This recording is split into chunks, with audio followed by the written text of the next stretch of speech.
D Y Chandrachud supreme court के justice है और उन्होंने हेट स्पीच को लेकर जो बात कही है उसको आप सभी को जानना जरूरी है, क्योंकि जिस तरह से हेट स्पीच हमारे देश में बोलने का चलन हो चला है उस पर रोकथाम नहीं लगाया गया तो आने वाले समय में ये और भी ज्यादा खतरनाक और भयावह हो सकता है, क्योंकि नुपुर शर्मा से लेकर यति नरसिम्हानंद, बजरंग मुनि जैसे तमाम नाम हैं जिन्होंने नफरत फैलाने के लिए एक से बढ़कर एक टिप्पणियां की है।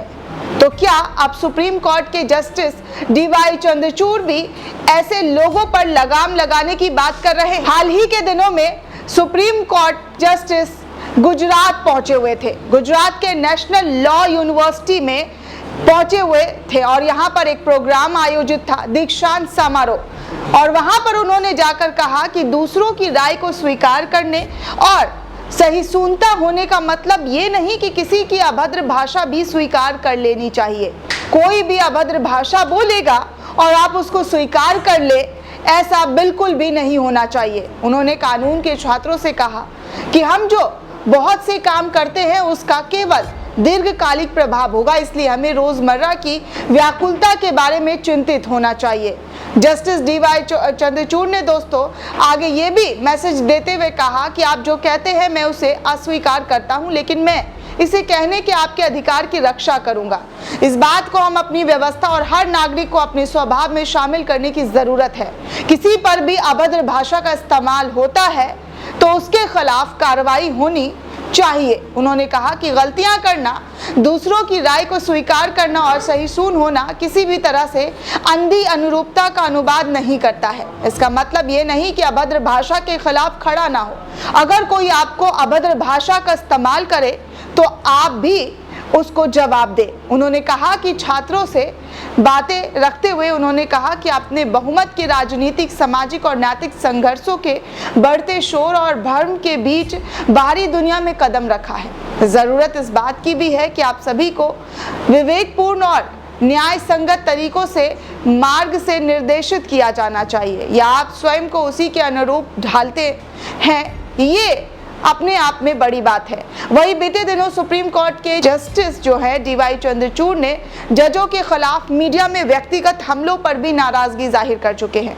आपको याद होगा जस्टिस डीवाई चंद्रचूड़ किस मामले में नाराजगी जाहिर कर चुके हैं। दरअसल जस्टिस परदीवाला ने नुपुर शर्मा मामले में जबरदस्त तरीके से फटकार लगाई थी और फिर जस्टिस परदीवाला पर कुछ असामाजिक तत्व जो है बुरी तरीके से सोशल मीडिया पर हमलावर हो गए थे।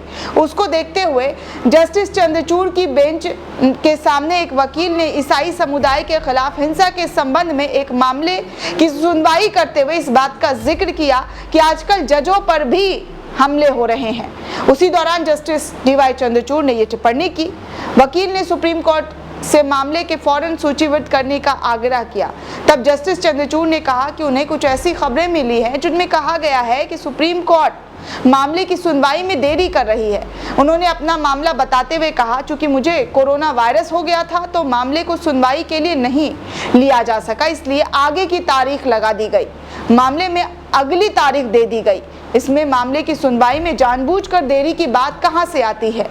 लेकिन यहाँ पर जजों पर हमला जो है वो सीधे तौर पर उनको पर्सनली अटैक किया जा रहा है। आपको बता दें कि हाल ही में मीडिया और सोशल मीडिया में जजों को लेकर कई विवादित खबरें सामने आई थी। सोशल मीडिया पर जजों को ट्रोल किया गया। कई कट्टरवादी संगठन के लोगों ने जजों को बेसिर पैर की सलाह तक दे डाली, उनके खिलाफ अभद्र भाषा, गाली का भी इस्तेमाल किया। कांग्रेस प्रवक्ता और जाने माने वकील अभिषेक मनु संघवी ने भी जजों पर ऐसे व्यक्तिगत हमलों के लिए बीजेपी और आरएसएस को जिम्मेदार ठहराया कि ये सब बीजेपी और आरएसएस की वजह से हो रहा है। जस्टिस चंद्रचूड़ ने एक मामले में सुनवाई करते हुए कहा कि मैंने एक न्यूज आर्टिकल पढ़ा जिसमें कहा गया था कि सुप्रीम कोर्ट मामले में सुनवाई में देरी कर रहा है। जस्टिस चंद्रचूड़ ने पूछा कि आप जजों को कितना निशाना बना सकते हैं, इसकी एक सीमा है। ऐसी खबरें कौन छापता है, कौन प्रकाशित करता है? आपको बता दें कि जस्टिस सूर्यकांत की बेंच ने मामले की सुनवाई के लिए लिस्टेड करने पर सहमति जताई थी और 27 जून को सुप्रीम कोर्ट देश भर में ईसाई संस्थान और पुजारियों पर हमला बढ़ने का आरोप लगाने वाली एक याचिका पर विचार करने के लिए सहमत हुए थे। लेकिन फिर जस्टिस डीवाई चंद्रचूड़ का तबीयत खराब हो गया था, कोरोना हो गया था, जिसकी वजह से इस पूरे मामले को आगे की सुनवाई के लिए टाल दिया गया और फिर इस तरह के सवाल जो है वो पनपने लगे। और सबसे बड़ी बात कि नुपुर शर्मा मामला भी उसी दौरान हुआ जब नुपुर शर्मा को लेकर टिप्पणी वकील जज साहब की तरफ से किया गया था, जिसके बाद जो है गोदी चैनल्स और तमाम भक्तगण उस टिप्पणी को लेकर बौखला उठे और जज पर हमला करने लगे। आपको बता दें दोस्तों कि वरिष्ठ वकील कॉलिन गोंजालेस ने इस मामले का जिक्र करते हुए जस्टिस सूर्यकांत और जस्टिस जेबी पारदीवाला की अवकाश पीठ के सामने किया और मामले की तत्काल सुनवाई की मांग की थी। गोंजालेस ने कोर्ट में कहा था कि देश भर में हर महीने ईसाई संस्थान और पुजारियों के खिलाफ औसतन 40 से 50 हिंसक हमले हुए हैं। उन्होंने 2018 के फैसले में सुप्रीम कोर्ट द्वारा नफरत से जुड़े अपराधों पर अंकुश लगाने के लिए जारी किए गए दिशा निर्देश के कार्यान्वयन पर दबाव डाला। उन्होंने जोर देकर कहा कि इस साल मई में हिंसक मामलों के 50 से ज्यादा मामले सामने आए हैं। वकील ने तहसीन पूनावाला केस 2018 में जारी दिशा निर्देश को लागू करने की मांग की और कहा कि निर्णय में नोडल अधिकारियों की नियुक्ति के लिए एक निर्देश पारित किया गया है जो घृणा अपराधों पर ध्यान देंगे और देश भर में FIR दर्ज करेंगे। जस्टिस पारदीवाला का भी मामला कुछ ऐसा ही था, क्योंकि पिछले दिनों बीजेपी नेता और पूर्व प्रवक्ता नुपुर शर्मा ने टीवी चैनल पर पैगंबर मोहम्मद साहब के बारे में गलत और विवादित टिप्पणी की थी। उनकी टिप्पणी का मुस्लिमों ने जबरदस्त तरीके से विरोध किया था और इस दौरान राजस्थान में एक दर्जी की हत्या हो गई थी। इस मामले में 2 मुस्लिम युवक जो है वो पकड़े गए थे, जिसका बीजेपी कनेक्शन भी सामने आया था। सुप्रीम कोर्ट में नुपुर शर्मा की याचिका पर सुनवाई करते हुए जस्टिस जेबी पारदीवाला ने नुपुर शर्मा को कड़ी फटकार लगाई थी और कहा था कि आपके बयान ने देश को नफरत की आग में झोंक दिया है, आप फौरन माफी मांगे।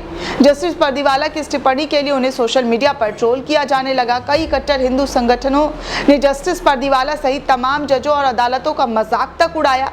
कांग्रेस ने इस स्थिति के लिए सीधे बीजेपी को जिम्मेदार ठहराया और कहा कि जजों के खिलाफ चल रहे निंदा अभियान के पीछे बीजेपी और संघ का हाथ है। सुप्रीम कोर्ट के चीफ जस्टिस NV रमन्ना ने भी हाल ही में मीडिया की भूमिका पर भी कड़ी टिप्पणी की थी। जस्टिस रमन्ना ने कहा था कि मीडिया खुद की कंगारू कोर्ट चलाकर लोगों को जो है अपनी राय थोप देता है, वो एजेंडा आधारित बहसें करता है, इंसाफ से जुड़े मुद्दों पर गलत सूचना देता है और एजेंडा चलाना लोकतंत्र के लिए अच्छा नहीं है। प्रिंट मीडिया में तो फिर भी थोड़ी जवाबदेही बची है, लेकिन इलेक्ट्रॉनिक मीडिया में ऐसी कोई जवाबदेही नजर नहीं आती। उन्होंने कहा कि अपनी जिम्मेदारियों से आगे बढ़कर मीडिया हमारे लोकतंत्र को 2 कदम पीछे ले जा रहा है। वहीं एक अन्य कार्यक्रम जस्टिस ने सलाह भी दी थी कि वो खुद को ईमानदार पत्रकारिता तक सीमित रखे, तथ्यों को सामने रखे। सबसे बड़ी जिम्मेदारी है लोकतंत्र की मजबूती के लिए पत्रकारिता का निष्पक्ष होना जरूरी है। इसके अलावा भी कई जजों ने समय समय पर मीडिया को उसकी गैर जिम्मेदारी वाली भूमिका के लिए लताड़ लगाई है। अदालत इस बात पर कई बार नाराजगी जाहिर कर चुका है कि नफरत वाली बहसों के जरिए वो देश का माहौल बिगाड़ रहे हैं। इस संबंध में कई न्यूज चैनलों और एंकरों को फटकार तक लग चुकी है। हाल ही के दिनों में जी न्यूज ने कांग्रेस नेता राहुल गांधी के खिलाफ फेक न्यूज चलाई थी।